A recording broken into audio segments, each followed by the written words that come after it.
Good evening, community, and welcome to Black Men's Exchange Health Affair.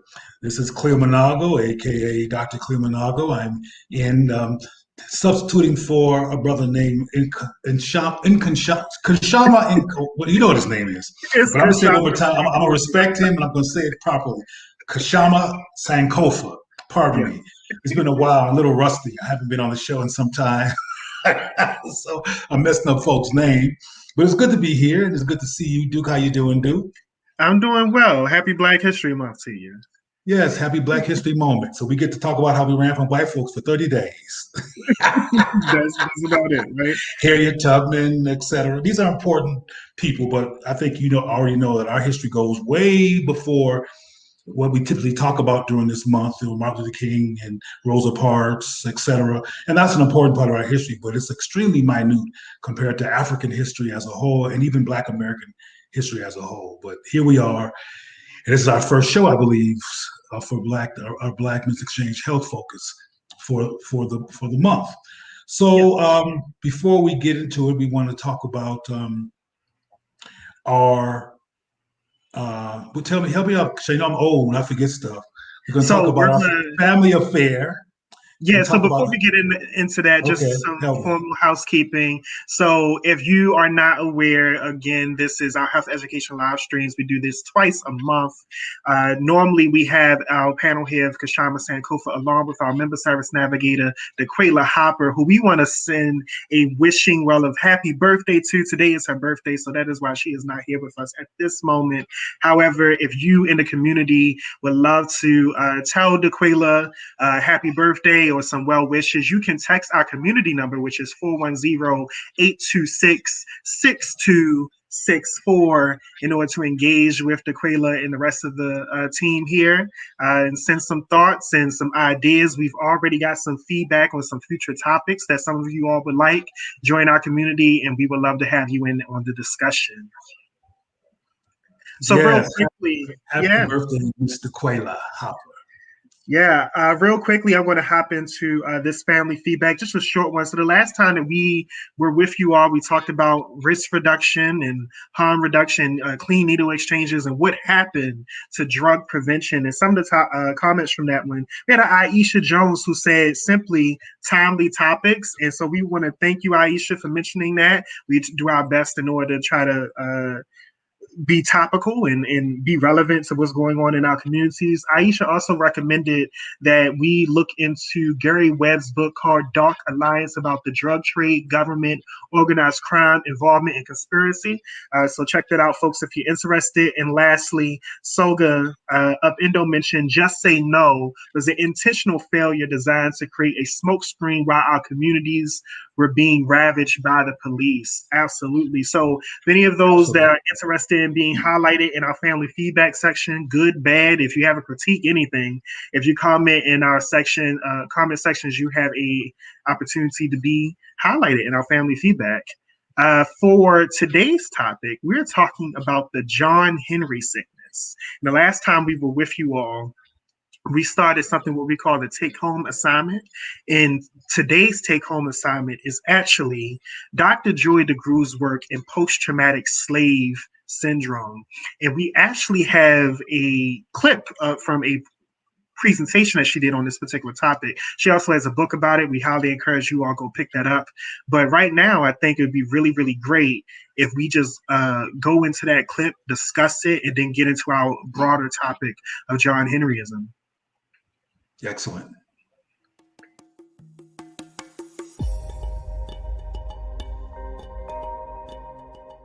How do you reconcile it?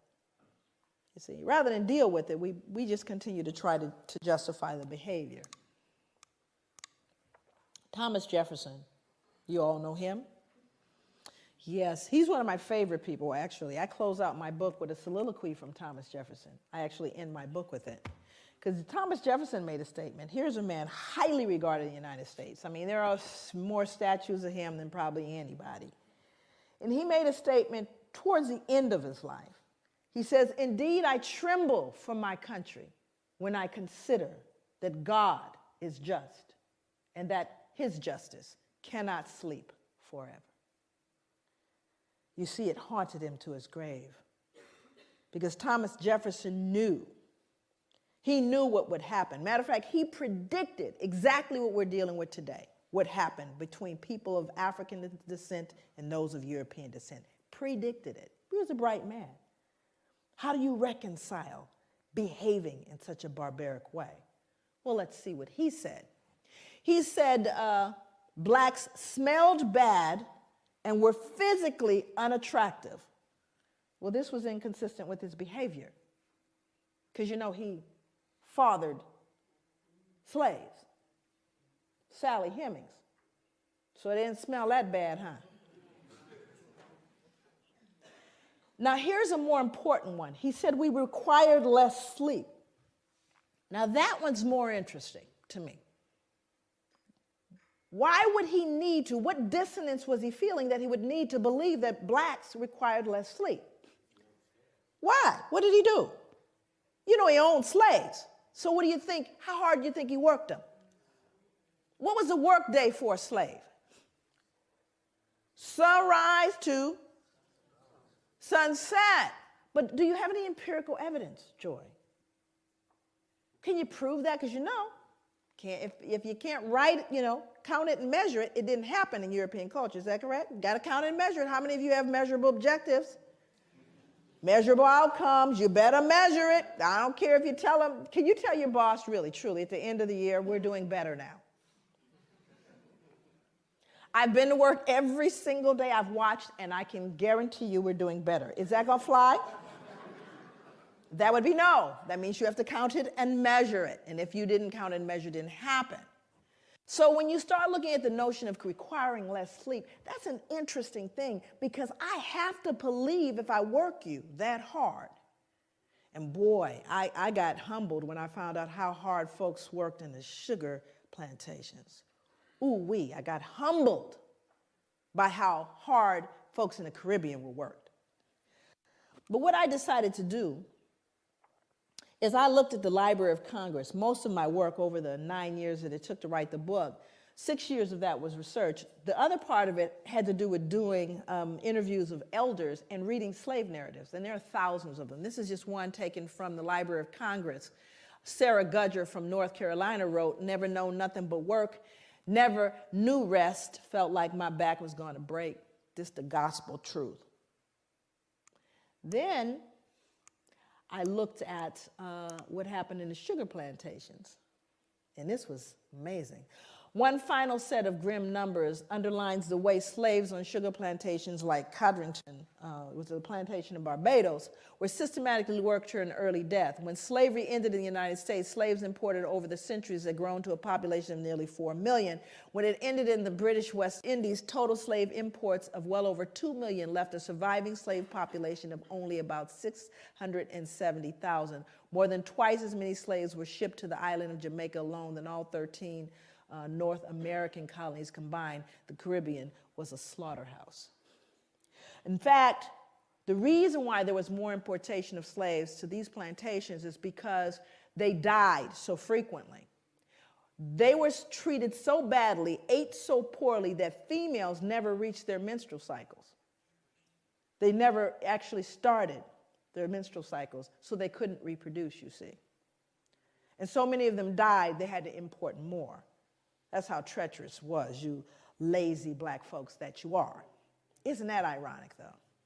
What's so ironic is black people run from the shame of feeling like they're perceived as lazy. I live with that so much that when I would go to hotels, I would leave it cleaner, because your mother, everybody's mother taught you, leave it cleaner than you found it. So black folks are so hypersensitive, I was cleaning up the hotel room, because I wouldn't want anyone to think I'm dirty, right? Now, other people in the audience that are of color, how much harder did your parents tell you you had to work to get to even? How much harder? You had to work twice as hard. Now, how come I knew that about you? How come I knew that? Think about it. And yet at the same time, white people think we're lazy, you see? But we're so hypersensitive because of the shame, right? And then our ancestors were worked to death. To death. Recently, they unearthed the slave cemetery They unearthed actually a slave cemetery in New York City. It's on Wall Street, by the way, in the shadow of the bull. Unearthed a slave cemetery, and they still, to this day, they're struggling.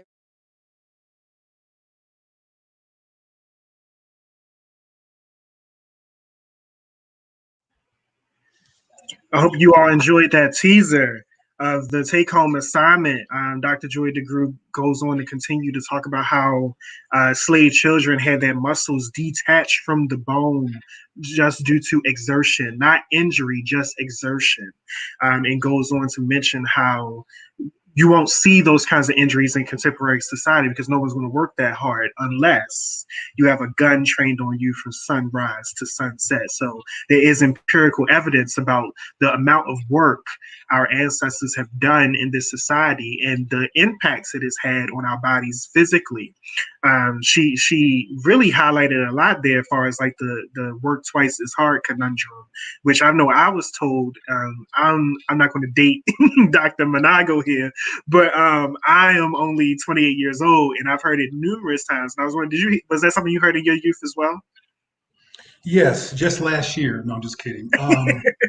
I I needed to laugh because even though the information that she shares is old news for me, it still makes me want to cry, and it still is very, very painful to listen to because I care so deeply for Black people. And what goes through my mind, and I'm going to answer your question too. I remember your question about did I hear it? I'll just answer that first. Yes, I heard it all the time. And as you know, part of my own work with CTCA, I deconstruct that passage and what's problematic about it, which I won't do today, but it's a very problematic passage in that it implies that we're twice as bad. When people have good intentions, why they use the term, it's a white supremacist accommodationist term. But the irony that goes through my heart when I hear that is that not what white people think. As you know, Duke, I don't really focus on what they think. I focus on how we have internalized what they think and how will articulate that we're lazy, how we will articulate that we're good for nothing, how we will articulate that we ain't that SHIT word, and how we are ironically so antithetical to that perspective given our real history and what we have really done. And that's some of the things that DeGruy talks about when she mentions the irony of these terms when we work from sun up to sundown. Mm-hmm. But again, we should be more compassionate toward each other and unlearn the messaging that has some of us questioning our worth because of a white supremacist frame of references in our psyche. That's what concerns me. So the topic for this evening, and again, we encourage you all to go pick up Dr. Joy DeGruy's book. If you're interested in that particular seminar that we just teased, that is freely available on YouTube. If you type in Dr. Joy DeGruy, post-traumatic slave syndrome, sometimes it pops up as disorder, either one. But with that being noted, today's topic is the John Henry sickness. Now, I felt it fitting to talk about this topic in Black History Month because we forget about the labor that it takes to stay alive, to stay beautiful, to stay somewhat sane in this kind of society and the impacts it really does have on our bodies. And Dr. Joy DeGruy has talked about this in her work as well, and I thought it was fitting. But the John Henry sickness, or John Henryism, is a term coined by a Sherman James, and I believe Adam has a picture that he can put up there. Yes, this is Dr. Sherman James. He coined this term, I think in 1970. Yes, in the 1970s, about the impacts of trying to coexist in this racist society and how it fails our bodies. So I was wondering, have you heard of the folk tale of John Henry? So this story has two parts to it. There's the folk tale, and then there's the gentleman that actually inspired the term. So have you heard about the folk tale? Yes. So, and you may have to correct me if I'm wrong. I know that the folktale is about a black man by the name of John Henry, who was working in the minefields, and there was a competition at some point where he was going to be working against a drill machine, a big drilling machine, and he actually beat this machine. in the mining attempts and outmined this this mechanical beast. But by the end of the exercise, he died from exertion. I believe it's a heart attack or strain, and this had became a folk tale throughout the South. About the impacts of just trying to work as hard as white supremacy and work as hard as a machine, what it does to Black people. Another thing that's interesting. The topic today is the John Henry sickness, and I'm going over some of that history now. So after that has been spread throughout the 1800s, that was a particular folktale throughout the 1800s. Sherman James came along, and he started doing research, and he wound up meeting a man, ironically named John Martin Henry, I believe is his name was John Martin Henry. And this particular gentleman was just a farmer. He was a farmer who dropped out of school, had taught himself to read and write, and he wound up finding and building his own acres, 75 acres, I believe he had maintained for himself. He wound up clearing the entire depth, and he did it all before the age of 40, I believe. But by the time he had did all the things that made him a quote-unquote successful story in America, he was also diagnosed with arthritis, heart disease, and a bunch of other medical conditions, and we lost this man. And Sherman James wound up coining this term because he said he recognized this particular experience in not only John Henry, but Black men and Black women that he met in other communities. And so he coined the term John Henryism after the folktale in the actual man named John Henry. And this is where we're at today. Dr. Manago can go further into this, but we often forget about how racism actually impacts the immune system of our bodies. And Dr. Manago can talk more about this experience. Well, there's a phenomena called PNI, or psychoneuroimmunology. Mm-hmm. And if those who are watching want to Google PNI or psychoneuroimmunology, it talks about how our psyche impacts our nervous system, which the brain is the top of that system, and how if that system is traumatized, it can impact the immune system, which can be weakened by how the psyche has been impacted. Again, it's called PNI, and it's a real phenomena that is on the books as a real thing, but this society tends to poo-poo it or marginalize it because, for example, it would be a great explanation to justify reparations because of the PNI impact on Black people based on not only our past, but the current situation we live in. I mean, police brutality and Dylan Roof, and we can go on and on. These situations have an impact on our psyche, and that impact is going somewhere in our bodies and probably going back into the cellular memory trauma zone that we live in unaddressed because we don't publicly get sanctuary or encouragement to actually address that we're stressed. What we're told is what Degree said about, work twice as hard, etc. And we're taught to repress it. And even the story about John Henry is interesting to me because the brother in the folklore worked harder than a machine and then died.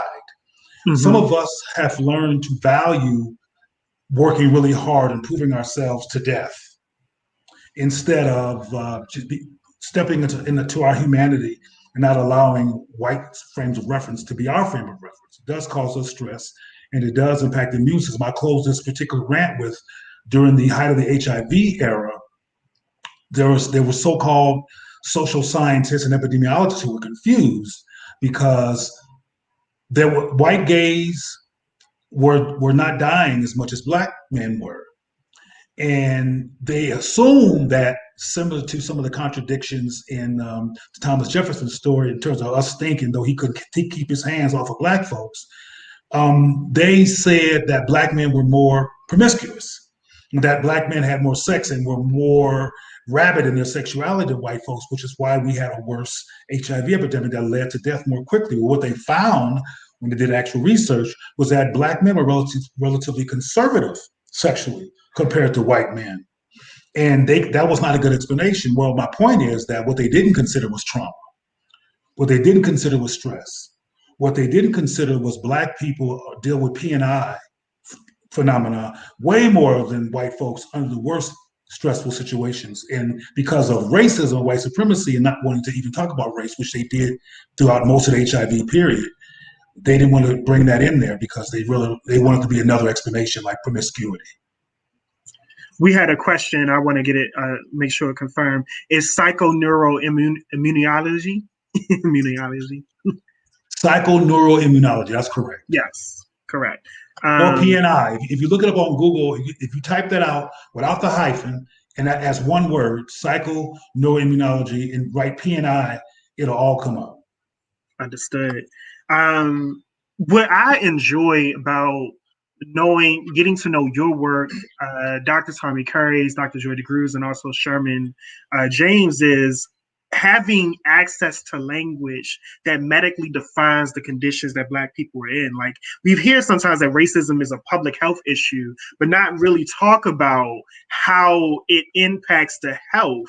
And you said it perfectly, like, this is a real push for reparations. Like, this is how you know that has to be actual restitution for what has happened to us as a people, because there has been long-lasting documented impacts on our physical well-being, our mental well-being, emotional and spiritual. Like, all of these things have been quote unquote scientifically proven. That's what right. we need to say in order to validate something, scientifically proven. It's all been scientifically proven that we have been disadvantaged in this society because of the impacts of white fragility and racism and stupidity. Just going through a few of these comments here, we have Mr. Holmes says, so glad this show is back for 2021. Glad to see you, Holmes. Ian, want to thank you again for sharing and commenting. Lena Latham said, peace and blessings. Peace and blessings to you, Lena. Just a heads up, anyone who is interested in joining in on this discussion, the link will be dropped at some point for you all to join in with us. We are, due to some time restrictions and adherences, so you come on in. We would love to hear your question or comment, and then we'll politely excuse you to the back as we move on through the show.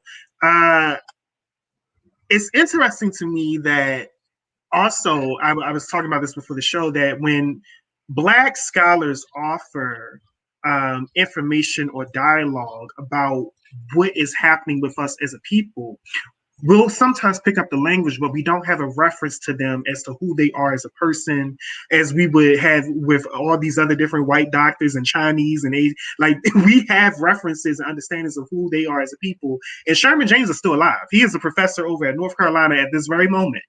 And he could be in a lot of various different discussions on CNN and all these other things, but he does not have the access for some reason to talk about what is going on with us as people, even when he has a litany of work detailing those circumstances. I know you can speak at length about the barriers about that, but I would love to make sure that our platforms at some point probably get in contact with some of these scholars. We had Dr. Tommy Curry at one point, but I would just love to have a meeting of the minds at some point to really digest and talk about what's going on with us as a community. And of course we will, but what I want to preface is that Black folks who are watching this need to understand and really be thoughtful of the fact that we live in a biased context. And I'm referring to media and even slogans that become popular. For example, there's a white organization that has out a big billboard that says racism is a public health issue. And like you said, Duke, that'll become a one-liner. But what's the real issues and the real factors that are leading to that don't make the conversation. And yeah, you're right. People like DeGruy and myself and Tommy Curry, who's absolutely brilliant, and others who have the information. If CNN, what I call the Caucasian News Network, if CNN was interested, these scholars exist. I mean, you already know that I developed a model for behavior change and risk reduction focused on Black people that was acknowledged by the Center for Disease Control. That's available because it's in their compendium, which means they're a list of proven best practices that people can use in this country to deal with issues relevant to our community. And even though it's in that compendium, it rarely gets any press because it doesn't accommodate whiteness. And to be clear, it doesn't necessarily attack whiteness per se either. It contextualizes its impact on us. For example, Ian, slogans like Black on Black crime are part of the linguistics that we normalize that are really successful diversionary tactics that take the focus off the people in this country who, by raw numbers, commit more crimes, which is white folks in terms of raw numbers. But there's no such thing as a term white on white crime, and there's lots of terms that create the opportunity to dismiss the source and put everything back on Black people as a problem. They come up with slogans like Black Lives Matter and racism is a public health issue, but never get into the guts of what's really there, and hire white accommodating Black people to be the spokespersons instead of Thomas Curry, instead of DeGruy, instead of myself, instead of others who could break down some stuff scientifically with measurable evidence, because white supremacy mythology is not interested in evidence that will frame it for what it is. I thought it was powerful how DeGruy broke down Jefferson's insanity and mythological delusional BS about he's a pose, he thought about Black folks, so he couldn't keep his hands off of Black folks and was raping them left and right. So we live in a dichotomy, and I want our listeners to be actively and intentionally aware of the dichotomy instead of relapsing back into the fact that this is going on and we ignore it and attack each other. Because we should be upset about what you said, Duke. We should be bothered by Dr. Curry not being on CNN, particularly in February. We should be bothered by DeGruy not being on CNN. I won't say it out loud and sound self-serving about me not being on CNN, even though one of their lead producers has been in the audience to my presentations twice, who ran up to me and said, "You should be on CNN." And I said, But anyway, particularly in February, when it's time to highlight us, that we're missing from the stage in terms of the narrative, it's still a problem, Black folks. And y'all need to understand that that's happening so you won't buy into the myth of our worthlessness, which is what else is implied. And there's a reason why our musicians and actors are the spokespersons for these topics, as opposed to scholars who've been really knee deep, neck deep in this work for quite some, brain deep, I like that one more, in this work for quite some time.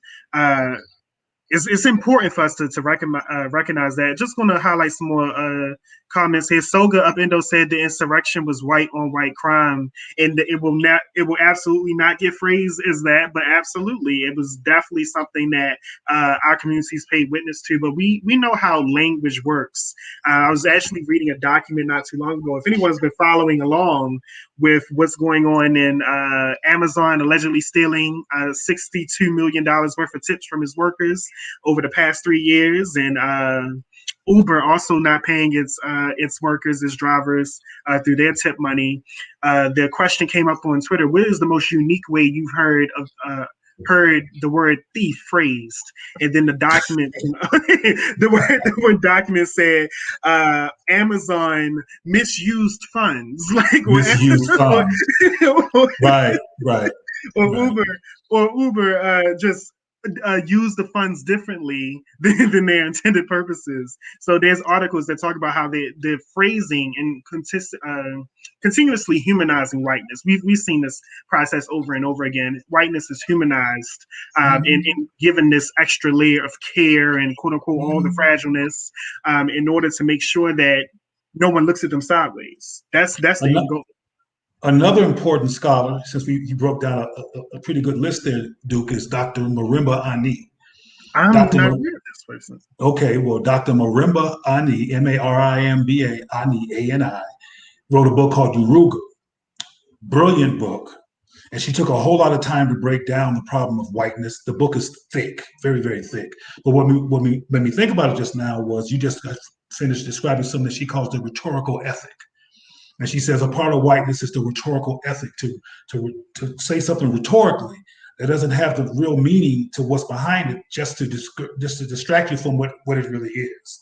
So terms like friendly fire and collateral damage and all these terms that really mean murder, you know. And so our audience, including yourself, Duke, might want to check out Dr. Marimba Ani, but be prepared to read.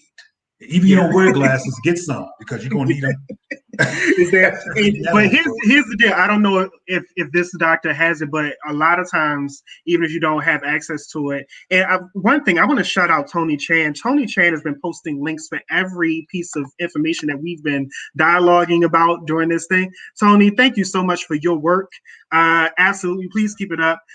But for those who don't know, there's audiobooks available for so many different works at this point. Even if the person did not sign up to do it themselves, there are individuals who get paid to do audio versions of the books. And so you can listen along like it's a podcast. There's so many different ways to absorb information in this day and age that we need to take advantage of. Thank you, Adam, for also posting the correct spelling on the chat.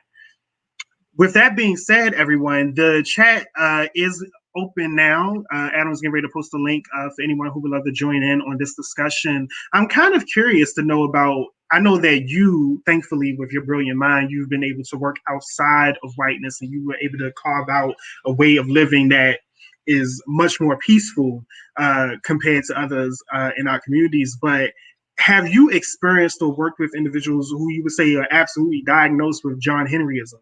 And what are some solutions that you may think of to help these individuals? Oh, absolutely. I have worked with people who have so-called John Henryism. And the solution to that is a solution to everything. I mean, Black people need to become intentionally self-reflective and come out of what I call the white supremacy trauma trance that most of us don't know that we're in. For example, when they highlight people like, what's his name, the rapper with the hair and the teeth, Wayne, Little Wayne. That's me, but you did come up with his name.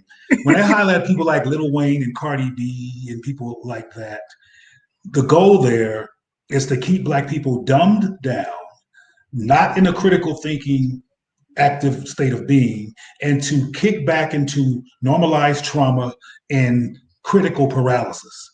And what I mean by critical paralysis is that if we do not actually recognize an insult, which is which white supremacy is, we are pretty much embody it and become like John Henryism and try to compete with white supremacy's view of us to win what they say, work twice as hard, if you will, instead of stepping out of that crap and saying, I really don't care what you say, you're irrelevant. I'm gonna live my life on my terms in ways that respect me and that respect my people. But in order to get to that conclusion that I just described, you have to come out of the trance. One of the ways you come out of the trance is to take my advice and consider it when I say, admit that you live in a white supremacist society that is anti-Black. And the final thing I'll say on that, because this is one of the more popular sources, is watch TV. The majority of shows on Netflix and on most major networks criminalize Black people or put Black people in ironic situations. They call the show Power, which is about a Black man with a Black wife who he won't touch with a 10-foot pole who sells drugs. Why are we calling that Power?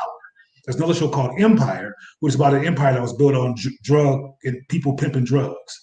And this show called Chai, which is about living in a violent community. We can go on and on and on. There's a show called Your Honor or something. There's all these shows that keep us in this state of mind that if indeed we're in the trance, we internalize the anti-Black mythology, which has us keeping John Henryism. If we look at it critically and understand that it's racist, even if it entertains us, we're less at risk to internalize the implications of all these criminalizing or white people chasing, Black people chasing white people for love. That's their new strategy. We understand that that's a strategy and a tactic as opposed to just, a neutral phenomena called media. It helps us to be able to come out of the trance. Ian just talked about Candace Owens and other people like that who, with no credibility, with no capacity or expertise, are wind up in Congress to talk about reparations. What was the young man's name, Duke, that was... Oh, I forget his name at this point. But who had absolutely no history. He was just a rapper who they wound up putting in a suit one day. Exactly. And he was allowed to speak against reparations. We talked about him in a previous live stream sometime last year. I enjoyed what you said about the admittance. It's so true that you can't address a problem until you admit that there is one. And so often in our community, what I've recognized is that when it comes to racism, we don't speak badly about it inside of the home, right? It's more of those things where it's just like, I had a rough day. These white people are crazy, and I got to figure out how to maneuver around whiteness as opposed to how to resist whiteness, how to stop whiteness in its tracks. And that is something that I believe is definitely further in the link. Ian, if you're looking for the link, please scroll up. All of the links have been posted by Adam. Something that I've recently came across is, so for those who don't know, I'm a poet, but I was reading another poet's work, Claudia Rankine. She's also an author. This book here, Citizen. We're giving you a lot of take-home assignments. We're probably going to repeat in the future today, but give them their own special highlight. But Claudia mentioned in this particular work that she was giving a history of Serena Williams.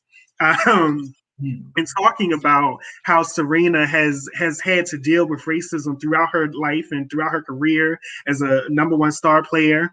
And she had all of these different outbursts during her career that people would look at Serena like, you tripping a little bit. And Claudia contextualized her entire experience and said what people fail to realize is that the outburst that Serena had was absolutely a result of being put in that particular strained view of racism for so long in her career that even the tiniest little insult would sometimes set her off, because all of the other issues, and this is your favorite word, unresolved. All of the other issues were unresolved, and therefore she went off when the smallest occurrences would occur. And that is happening a lot of times in our community, and I just think it's so powerful when, again, we have the language to speak about it and maneuver and resist whiteness in this way. And one of the symptoms, Duke, of not intentionally deconstructing whiteness and its impact is that no matter how hard we try, if we don't know how to decode it and recognize it, we will relapse into becoming a white supremacist casualty. For example, you brought up Serena, who in one video that she did that was on HBO, she was playing tennis with her white coach, and somehow the idea of romance came up. She said, "Ugh, I don't want no white man. I'm not into that." I was like, "Oh, stop!" She said this in front of everybody. That video has been since taken down, and the white man has been put up that she married. Yeah, and to me, particularly being that she articulated her lack of interest in a white man, that she wound up with one is a casualty of her not having the guidance on how to deconstruct white supremacist impact on the soul and on the psyche and the P&I impact, and imploding and basically succumbing to it as a lifelong practice at this point, because now she's married to the dude. And if you hear me with a white accommodationist lens and you're resisting me, folks, she did indeed say on video that was on HBO that she wanted that white skin and stuff did not appeal to her, and she's looking for a black man. Well, we know what finally happened. Yeah. P&I symptoms. John Henryism. The work is unresolved phenomena. Sorry, dude. No. Like, keep going. The work is deep. I was sitting here reflecting on just different experiences that I'm aware of. But I think just most importantly, what I want to offer to the community, especially in a time like this, before I go forward, I'm sorry, Soga had mentioned Coleman Hughes testified before Congress against reparations, and it was done as him versus thank you for finding his name, Ta-Nehisi Coates. Coleman Hughes had absolutely no credibility or references or history. He was just someone that they picked up on a train station in New York. I'm not lying. Like, this is literally what they did, and put him in the Supreme Court. And look what CNN did. CNN had Paris Denard. Do you remember Paris Denard, Duke? You might not remember him.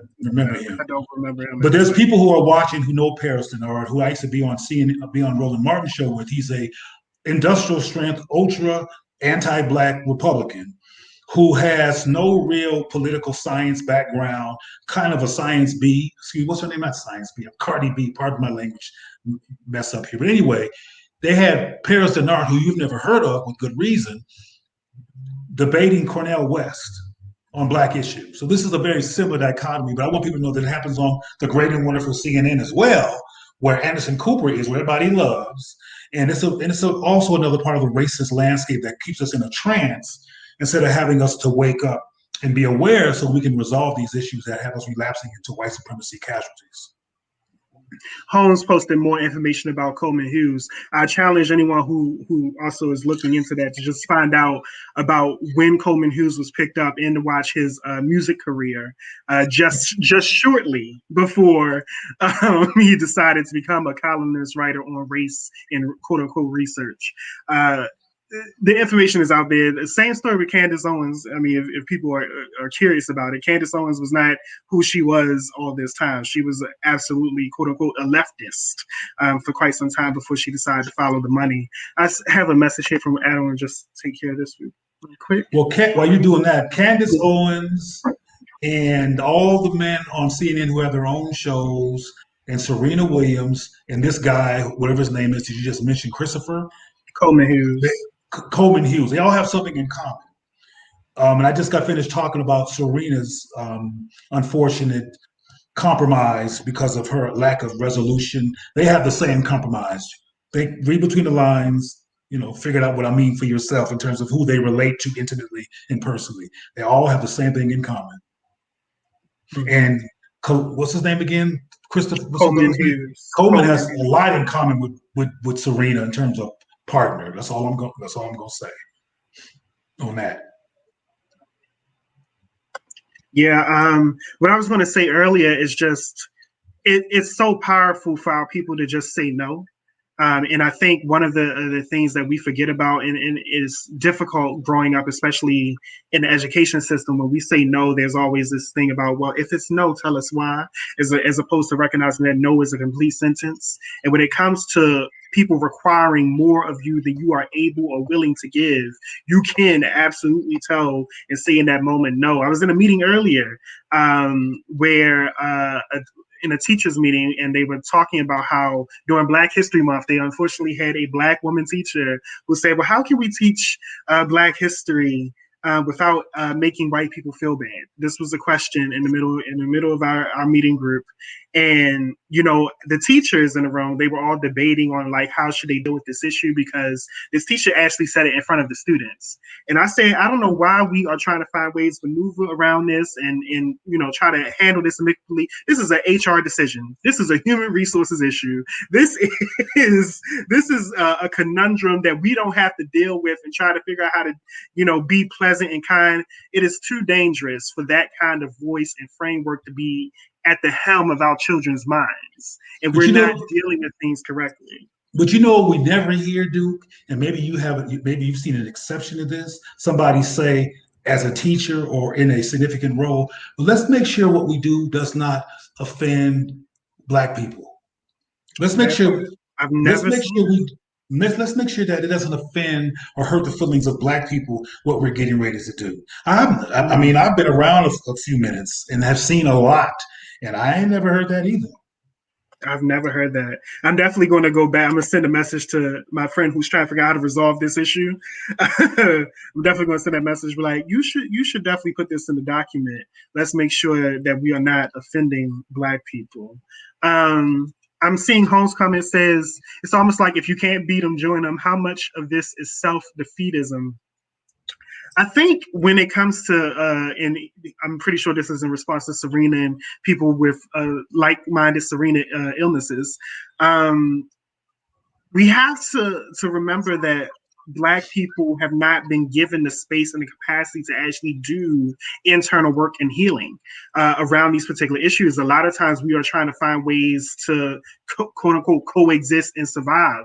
And we have to remember what coexist and surviving has been defined as in this society. It's not been defined as resistance. It hasn't been defined as violent upheaval. It has been defined as quote unquote peacefulness. It's been defined as keeping secrets. It's been defined as loving on your neighbor, even when your neighbor doesn't love you. This is why Joe Biden is getting up there and saying the things that he's saying, is why Trump also said there's, good people on both sides or bad people on both sides. This society is not equipped to deal with issues in a way that they need to be dealt with at all. And so individuals like Serena unfortunately live in a context where they haven't had a big enough community to come to their defense, to hone them in, to love on them, and to keep them safe from these attacks. Mr. Holmes, I want to respond to that too, Duke. There's a lot of fruit in that question. If you can't beat them, join them. I think we should consider the mantra: if you can't beat them, ignore them and love yourself. If you can't beat them, make them irrelevant and live your life on terms that respect you. And that's what I practice. I never walk around at all thinking about beating them. They're irrelevant. They're not the focus of my life. And we used to be that way when we built Black Wall Street and Allensworth in California and Rosewood, et cetera. We were not concerned about beating them. We were concerned about feeding ourselves and affirming ourselves. And that should be what we consider, as opposed to being concerned about beating them or not beating them. There's other communities who weren't distracted or interrupted in this country that we see, who are independently and autonomously building for themselves. That includes many Asian communities. That includes Jewish communities. That includes the LGBTQ community, which is a white community and taking advantage of whiteness, but it's a white community that's been outside of traditional white discussions that is now central to almost everybody's discussion because of their access. But my point in terms of bringing them up, along with Chinese and everybody else, is that they weren't concerned about beating heterosexuals. They're concerned about showing up on their behalf and doing what they got to do for their people and focusing on their people. And Black people have the brilliance, the technology, the education, the imagination, the training, and we've done it before, to build something major. We don't need to beat them. We need to beat white supremacy in ourselves. Mr. Ian, look at here. Welcome in. Currently, we can't hear you, though, bro. Yeah. We can't hear you. You're currently muted. You're muted. Yeah, I didn't want to interrupt. What's happening, people? Hello. Greetings. Good to see you. So that's hold on, let me plug in my thing. So that's Duke and Dr. Cleo, right? Yep, that's it.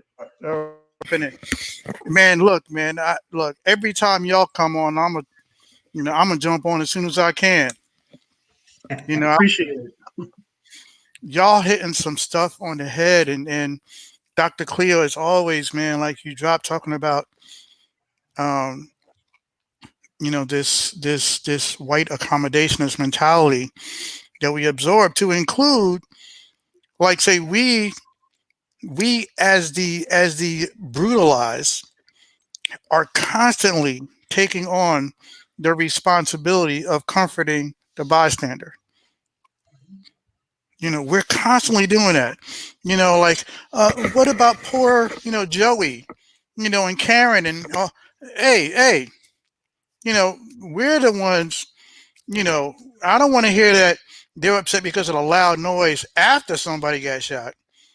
I'm talking about what's going on with us. We busy comforting everybody else, and coming off the benches and hugging people, murderers included. Bro, that one hurt me to my soul when the judge and the brother went out their way to accommodate whiteness.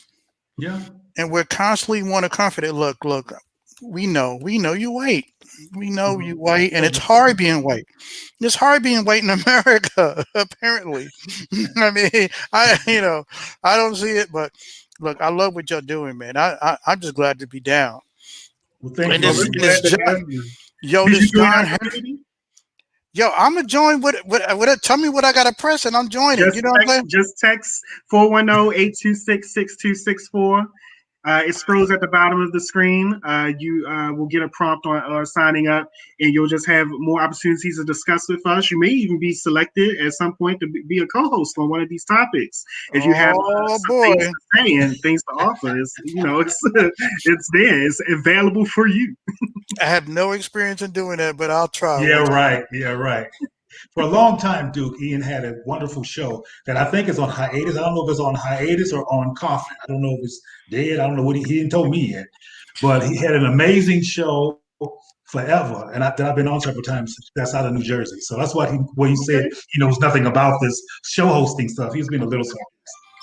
I Well, mean, I think, I mean, he has the whole headset complete with the wraparound speakers. It's like, I'm a gamer. And I'm like, it's like, it's either that, it's either you a co-host about something or you a gamer. And no, I'm not a gamer. Those are my sons. I ain't got nothing on that. But yeah, man, this is really dope. yes. Okay, Adam. Okay, I just not seeing your message. So this is my first time hearing about this John Henry sickness, and it's very. Oh, wow. But once you 1970s, man. but once you said it, I was like, it was like, yes, that is, exactly like. And for a long time, we know many of our family members, and I know my father and other members in the family and generations that we're taught to work our finger to the bone. But we're not working our finger to the bone for ourselves and That's right. generational wealth. That's right. We're working our finger to the bone so that we can get. Oh man, John Henry, you doing real good. Yeah, let me go take this money and go to the bank. You know, that's been pretty much our thing. We constantly in that cycle, and something else is that we do work hard, and something that Duke said. We have the power of saying no. The problem is we don't really use that unless we're using it with each other. Mm-hmm. Like we go right into that. You're going to support so and so. Well, no. We know 7% of communication is verbal. So like even if we're not saying no, we're acting no. We're acting that out when it comes to supporting one another. Somebody was asking to post a link again. Oh, Yeah. you're So talking to Adam. Mhm. Okay, gotcha. Yep. All right. So yeah, man. Hey, I'm here. I'm listening. What's up? Thank you so much, Ian. Thank you, Ian. Mm-hmm. There's other folks waiting to talk, and they say, "Get him out of here." No, Oh, he's kidding. yeah. Well, I'm gonna sit in the back. Put me back in the back, and I'm gonna just sit here and What's wait. on this red cap you got there? We're gonna have to send you one of our red caps. Let's Yo, I'm taking all the red, black, and green caps y'all got. Okay. Our cap says "Black America Great Again." That's what our cap says. I think woke again. Make Black America Woke, woke. I'm sorry, woke again. I'm sorry. That's right. Woke. Yeah, Sorry. yeah. All right, man. Thank you so much, Ian, for joining with us. I don't know what to do. What do I do? I just.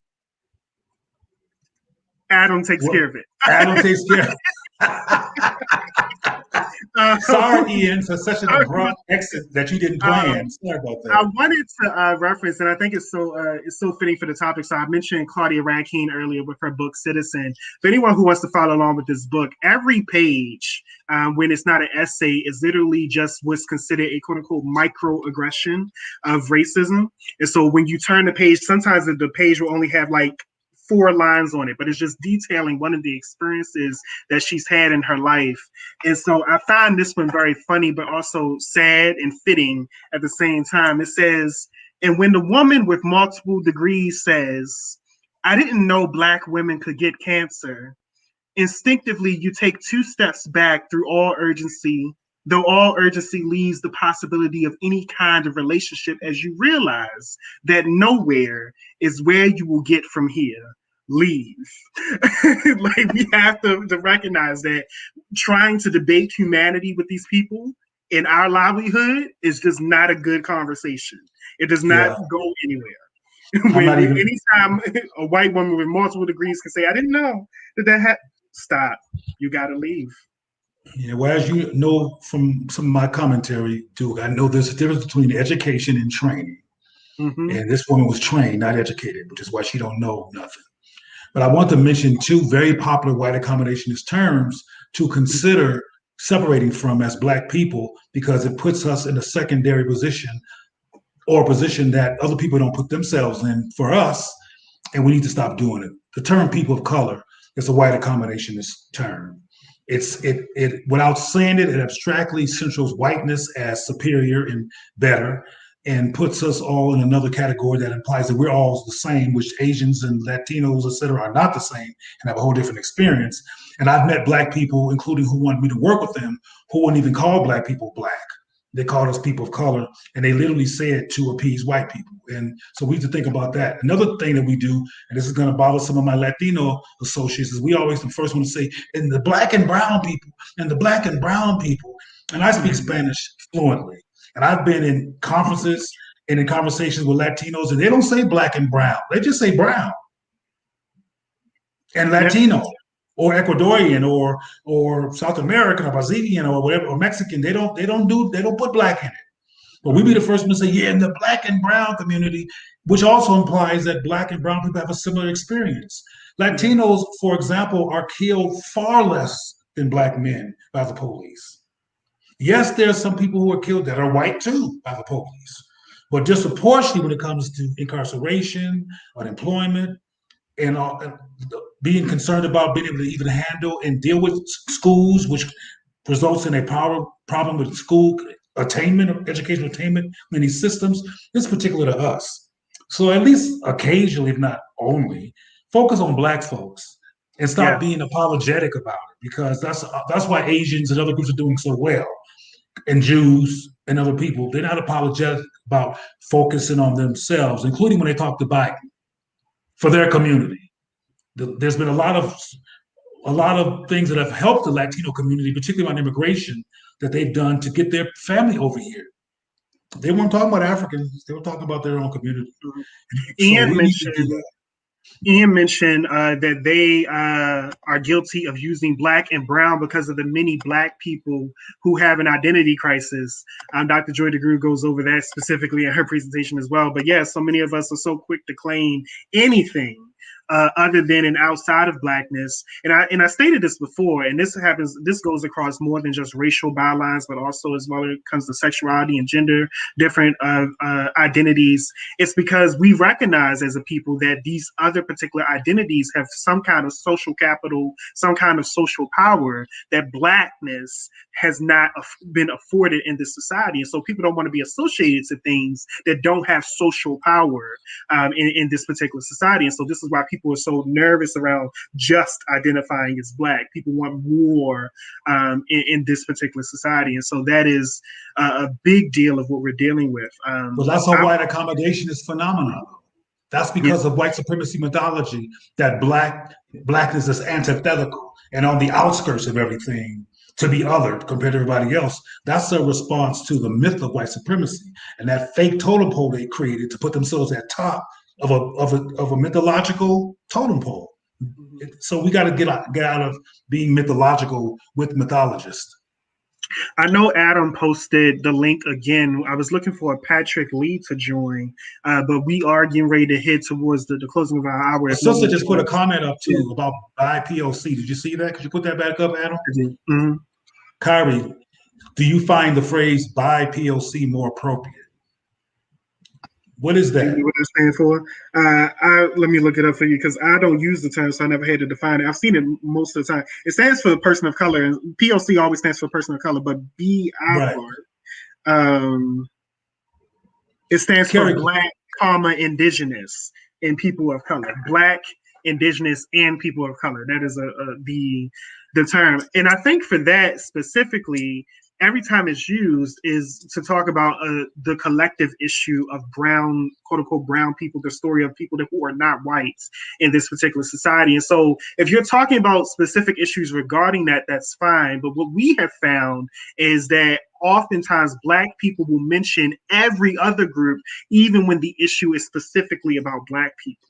And so that is where the issue comes in the psychology of how we deal with these particular issues. It's so many times where it's Black History Month, for instance. I'm doing a presentation next week on Black women and just black women beauty standards and how they have been treated in this particular society. And I'm dealing with a group of individuals in this particular professional development who wanted to call it Black and Brown. And I said, this is not Brown History Month. It is Black History Month, and I'm talking about Black women. Like this is it. Like this is the only standard that I'm supposed to be dealing with right now in this particular subject matter. And so BIPOC has some of the same issues when people start using it universally to deal with Black people issues. It's a way to erase.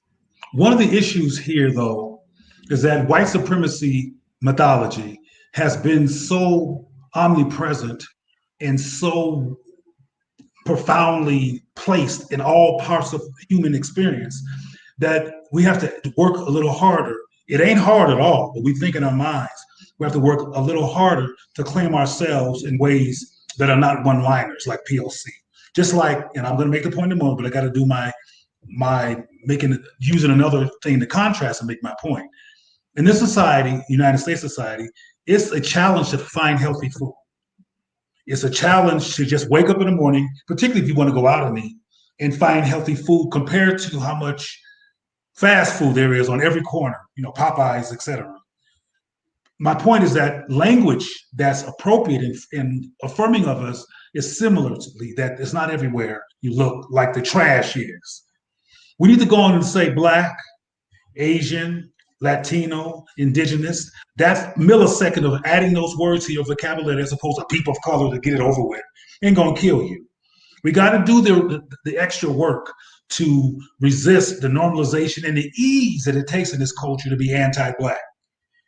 So we have to do the work. And once you be like, some people didn't want to say African Americans. They said it was too long in the beginning. Duke, you too young to understand when there was a fight against the term Black and African American, and folks feel like, well, I might die and lose some teeth and need a wheelchair by the time I finish an African American. When it's ridiculous. Even with the term same gender loving, some people say, well, gay is easier and same gender loving takes too long. And I say, too long for what? I've definitely heard that one. Too long for what? What do you mean? I mean, that's syllables. It's an unconscious fight to keep white supremacy in place, even the N-word. Oh, well, I'm reclaiming it. But why would anybody reclaim something that's not theirs? That's a rape dehumanization term. Nobody who's winning, and that's the key word, winning for their people on a collective basis, do that. So my point is that we keep working, thinking it's hard work to love ourselves. And even, I think it's quite easy, frankly, but even if it was hard work, do the work. You are worth it. Believe it or not. I see a question. I want to wrap up with this particular question. I may pronounce this wrong. I'm so sorry. Garmelin or Star mentioned, what's your opinion of the ADOS and FBA movement? I'm not familiar with the FBA movement, but when it comes to ADOS, I think ADOS suffers some of the same issues that the Black Lives Matter movement suffers from, and the fact that there is not a cohesive message or quote unquote group of leaders that are the sole people who do the dialogue and as far as the messaging and vision of these particular groups. Because I've joined, if anyone knows the Clubhouse group, I've joined the discussions about Clubhouse, inside Clubhouse with ADOS members, speaking with African people throughout the diaspora, and everything that ADOS was mentioning in that particular group had a lot of ways of alienating African people throughout the diaspora, and there was no way of really providing a cultural context. I love the idea of ADOS as far as specifically mentioning our specificity of the traumas that we have faced as quote unquote African descendants of slaves. I think that's a beautiful concept and thing to work around. However, the vision board, the mission statement of this particular group, I can't say that I'm aligned with. I'm not familiar with FBA. Foundational Black Americans. Dude, thank you, Lena. I've actually never heard of it. So I can't speak on this particular one. Well, I'm really more of an opponent of SBA, which is Sane Black Americans, because I'm tired of CBA, which is Crazy Black Americans. And what I mean by that, and the reason I mention that in contrast with ADOS, is because everybody who has attempted to pull me in, there's been lots of people, have been really, really problematic in their approach. It's very strident, very abusive, very dictatorial, very unengaging in terms of even engaging an alternative perspective. Now, I don't know everybody in ADOS, so I'm not going to make a blanket statement about they're all one way, but I do know who has engaged me. And everyone without exception who has reached out to me to discuss ADOS perspective has been very, very problematic. Being a world traveler and having a direct, real-time relationship with African people throughout the diaspora, who are all dealing with white supremacy mythology in very voracious and horrible ways across the board, I'm not sure about the practical approach of this focus on, well, we ain't gonna let anybody else have none, just us. And what bothers me also about that conversation is that you don't got nothing yet, because you have not been focused, organized, functional, or strategic enough to make sure you even have something. So as a result of not having something and this divisive approach that has us fight against other Africans, all who have been the victim of white supremacy methodology, is problematic. I think it's well intended. I mean, what they have articulated to me, including the FBAs, is that we want to make sure that it is us who get reparations because we're the ones who went through chattel slavery and nobody else did. Well, I look at it on a larger scale. White supremacy methodology is a global problem, and we should address it as a global problem and do some global work around reparations and work with each other, no matter where we are on the planet, to get our local governments and the local colonialists to give it up.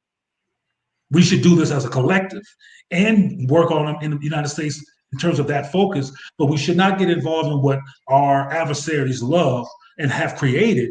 Is us doing like this and almost in fighting. And almost everybody I've ever met, again, I don't know all the ADOS members, have been problematic in their approach. Yeah. And just like Black Lives Matters, there's not enough authentic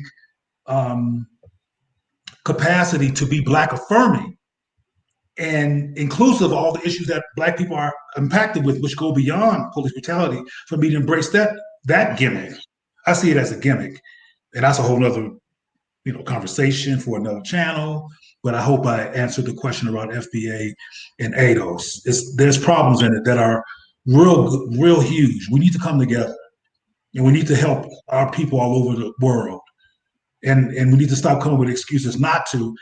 I'm always around Africans from other parts of the world, and I have no issues with them, but a lot of us do with each other, and that's a problem. Well, thank you, That family. ADOS exacerbates. That really begins to wrap up our conversation for this particular health education. We thank you for Ian for joining us. Thank you for all the comments and the feedback that we have gotten from this particular live stream. We love it. We care for this deeply. Again, if you want to join our community, 410-826-6264. There's an opportunity for you all to get more information about upcoming live streams, dialogue with us, submit ideas, various different things, and stay tuned. Along this particular topic of the John Henry sickness, there's going to be some yoga initiatives and different things coming up, some dietary cooking classes around health and whatnot, and we are partnering with different individuals to take care of this. Stay tuned to our community to learn more information about that. We actually do have the next flyer ready for that when we come back to you all later this month. Adam was getting ready to show that, but for that, before that, this is Duke signing off. Thank you, everyone. I also want to say thank you, Duke. You've been great to work with tonight. It's been fun being in the house with the Black Men's Exchange Health Report, and I will be back on occasion. You won't see me every 2 weeks or every week, but it was good to be with you tonight, and I enjoyed sharing the stage with you, brother. It's good to dialogue with you, Dr. Manago. Good to see your family, and thanks for watching. All right. Ooh. That's the subject.